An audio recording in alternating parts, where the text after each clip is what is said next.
Okay. Hello, my name is Kurt Guba.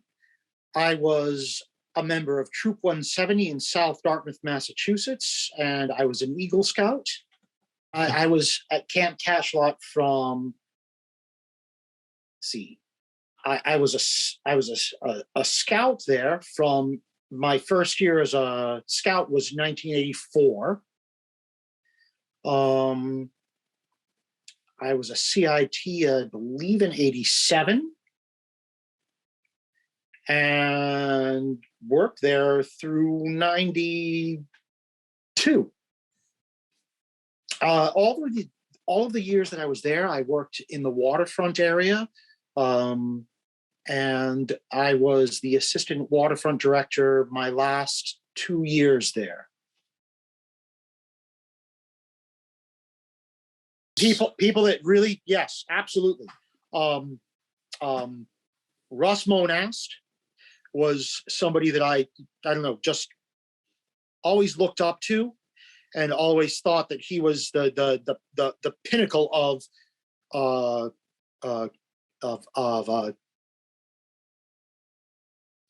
what of somebody representing scouting should be. He just always I always held him in very high regard. Tom Macon's another one. He was my life-saving instructor. And he's somebody that really, he had a balance about him. You know, a balance between the swagger that you need to have as the lifeguard, and somebody that is kind of, I mean, there is a machismo and a swagger that comes with that position, and it's something that people expect and something you sort of have to uphold. But he had a balance between that and actually caring about, well, he really cared about the people he was teaching, no matter what level they were at, because not everybody was at the same level. You know, everybody was had the perfect stroke. Not everybody was the best swimmer. But he had a way of relating to everybody that he was training and making them feel like they could accomplish the task. And I always appreciated that about Tom Macon. Once I became a staff member, there are certain people you look up to.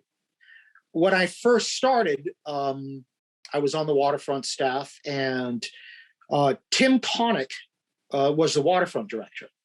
Now, Tim worked very, very hard, because without him, there would have been no waterfront director when I started. And he worked very, very hard to get his certification.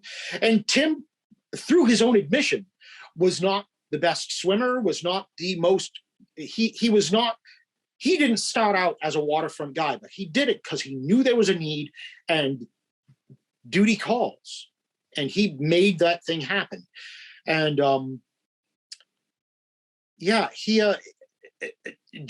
and his dedication to that role was enviable. He took it to heart, he took it seriously, and yet he made the waterfront fun. He made it a good place to be. He made it a place that you would want to just spend time in. And his dedication to fun was important. And then there are people who are just incredible scouts, people who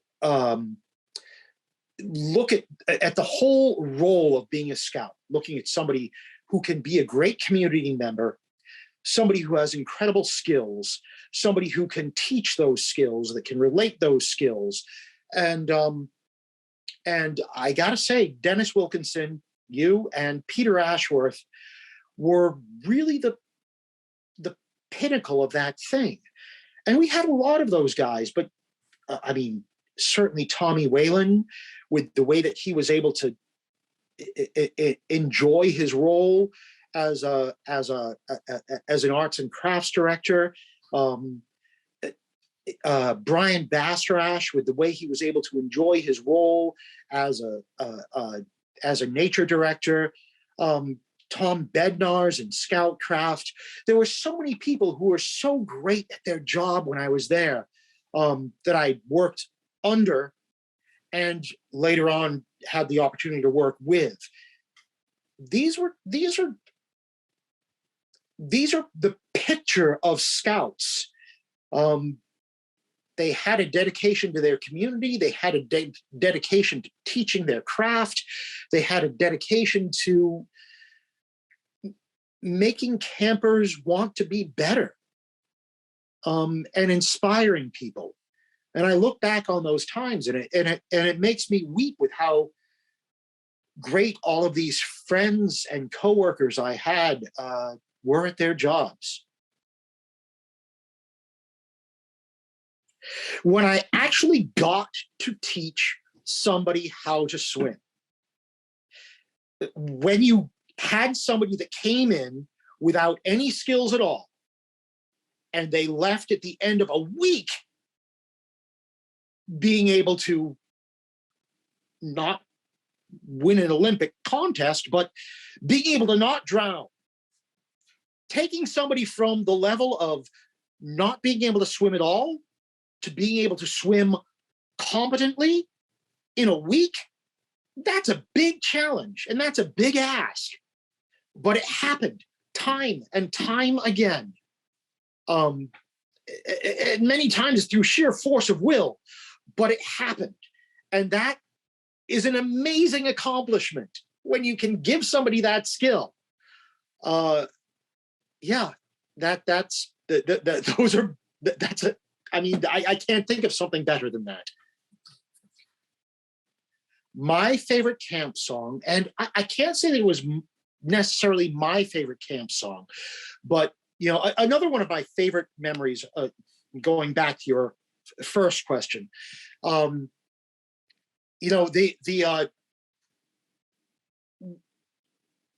sure that a lot of staffers will relate their favorite times to Boy Scout camp, but I worked longer in Cub Day camp than I did in the Boy Scout camp, and I loved how much my services were required in Cub Day camp songs after lunch, because after lunch we'd always have a little session of songs, and the kids always wanted to hear "The Cat Came Back." And although it wasn't necessarily my favorite song, I gotta say it became one of my favorite songs because of the reaction it always got. That one and Snoopy versus the Red Baron were my favorites. Now, those were my favorites because of the reaction they got and how popular they were. My favorite, and I don't think I can even sing it anymore, and this is, I'm sure, the same story that you'll get from a lot of staffers about the songs that they used to sing that can no longer be sung. I think my favorite song to sing was "Seven Old Ladies," but that's a whole nother story. Putting together the songbook. Because I think that was more of a revolutionary act, if I'm not mistaken. And, other people may have different memories of this, but I recall it as more of a revolutionary act, because at that time we were being told that there were certain things we could no longer perform, which I don't believe it ever really happened. I don't think that anybody had ever said, that's no, you got to stop that. Maybe some very off-color things, but we would never take things that far because we were actually reasonable human beings. At least that's the way I remember things. We created that as a way to have some reference point to where we were at that time and place. And I'm really proud of that work and the fact that you and Tommy and Peter were really able to drive that thing. I think it was Tommy that actually assembled the whole thing and actually printed it, if I'm not mistaken. Is that correct? Yeah, we took one that Peter and I had attempted to put together and Tom had the computer at the time, so we used his. Yeah, computer. that's right. Yeah, because and his mom worked computer. at the Voc school, so Yeah. Yeah. So yeah, but yeah, putting that thing together and like assembling all of those lyrics, that was a Herculean task. And yeah, but it's just funny because I still have my copy of the original, and looking back at those things, it's like, yeah, I see where that's a problem. I see where that's problematic, but I still will defend the fact that we put it onto the page because it's a chronicle of a certain place in time. And I think that's important to chronicle that. It's something that I talk about all the time where some of all right, so there was one challenge that we had. We presented to all the staff. The Goldricks presented to the staff, that is, to the campers, where they had to create a catapult, and they could only use rope to assemble their catapult, rope and wood. And it was a wet sponge throwing contest. So, of course, we were throwing wet sponges at each other. And and I just remember we had a torsion spring catapult that was put together with rope. And I just remember Brian Bastrash wailing the springs, constantly keeping them tight, and us pulling that arm back every 5 seconds to pelt the other person. But that's not the end of the story, because we then ended up using that catapult in subsequent years, because the next challenge was that you had to assemble a boat that would float, that would pass, all of the pieces of this boat would be able to pass through a 6-inch ring, and then you would have to assemble the boat on site. So the campers would assemble this boat, and then you and I would mount that very same catapult onto one of the canoes that we had at camp and pelt wet sponges at the campers who were trying to cross the lagoon in the boat that they had just created. And of course, the whole point of the competition was whoever could be the least wet at the end of, building that boat and crossing the lagoon. And we were trying to thwart them in said exercise. Those two events are among my favorite memories from camp. And of course, you may or may not remember, but when we came around the bend to pelt people with those wet sponges in our war canoe, it was to the tune of Flight of Valkyrie, which was blasted out of your car doors.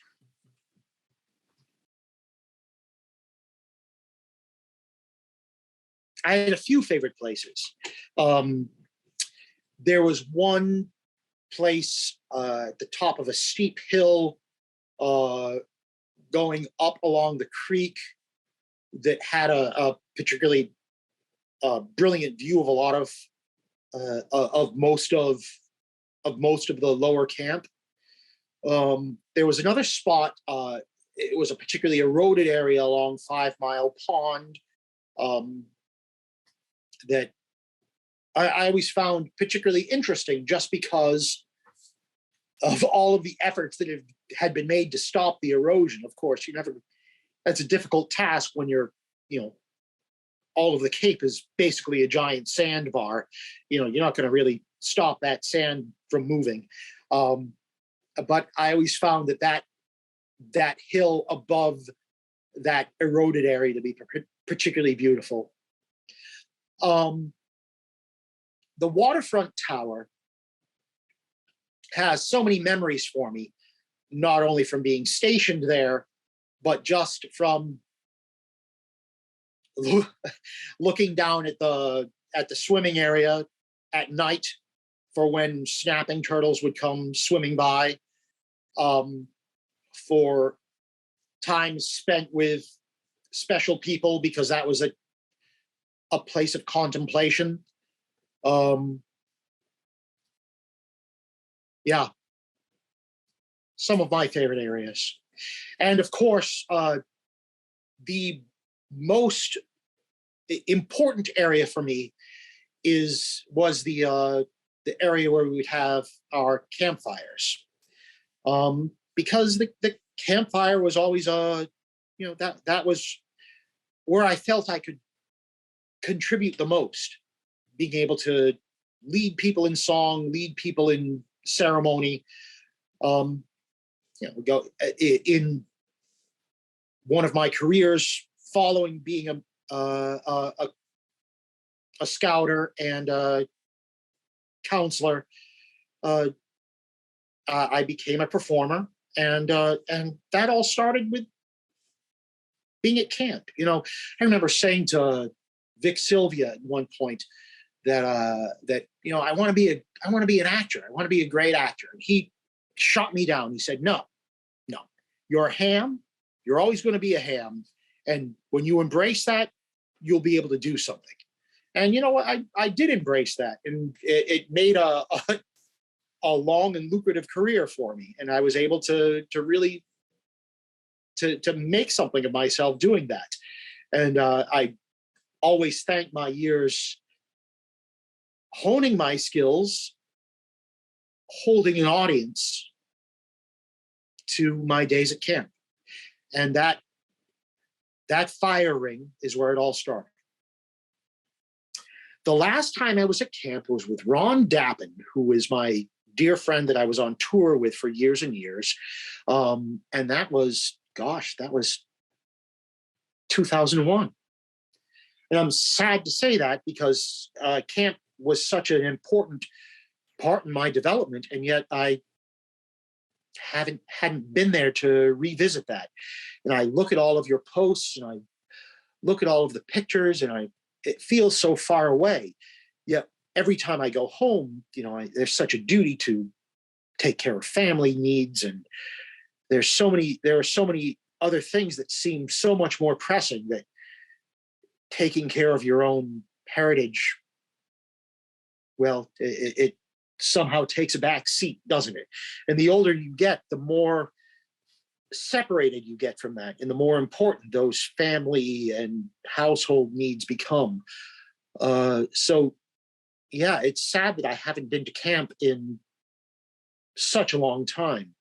And gosh, when I received your book, that was powerful. Thinking of 75 years of Cachalot. My brother was a camper at Cachalot. Of course, I was a camper at Cachalot. My brother was in Marcel Houdon's troop, 10 years before I was in Scouts.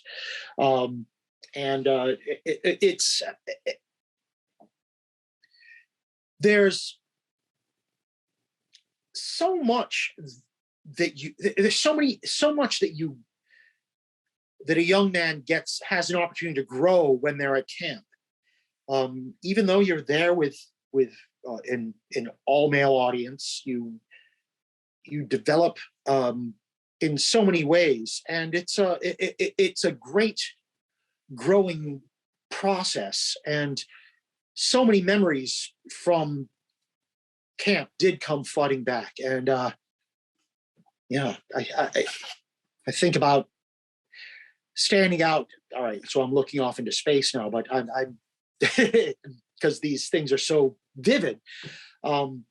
Standing out in front of the dining hall and singing as people are entering, singing all of the songs that we're not supposed to sing, singing the announcement song, even though we're not supposed to sing it, swimming, pushing the boat as I'm trying to do my mile swim, trying to go faster, having people chant my name, the Cub Scouts chant my name to try to get me down there, singing, seeing John run in front of the Earth Ball dressed as underdog. So many memories and so many good things happening. And all of those fun things surrounded by serious conversations that you'd have with people about growing up and growing into an adult, and where you're going to go after you're done with camp, and going off to college and what the college experience is like. because all of us were still involved in camp after we went away to college. We all went back to camp at least a few years while we were still college students. I mean, this carried us into our the beginnings of our adult life, and molded us and grounded us in so many ways. You know, it's funny because I was always in the waterfront area, but now my skills as a scout, not necessarily from, well, yes, I suppose, you know, that would be disingenuous to say it wasn't directly from Cachalot, because it was, but my skills as a scout regarding conservation, plant identification, I use those things every day in the field, and it's also influences the way I look at the vineyard holistically. Perhaps if I had never been a scout, if I had never been on staff at Cachalot, I wouldn't take as much of I wouldn't look at conservation in the same way that I do. I wouldn't take the same holistic view of the farm that I do. We always try to look at the farm as a complete ecosystem. Obviously, it's not a complete contained ecosystem, because you are taking something out of that environment, in that you're removing a harvest, right? So you're taking something out of that thing, and therefore you need to replace that thing in terms of nutrient. But we try to look at everything in terms of balance. Not that I would ever, not that we follow biodynamic or organic viticultural techniques or farming techniques. Those have their own sets of problems, which is a whole separate interview. But we do try to look at things with balance. And I probably wouldn't look at things the same way without Cachalot. I'm sure that everybody in every era of Cachalot looks at their time as a special time. And I'm sure everybody is correct.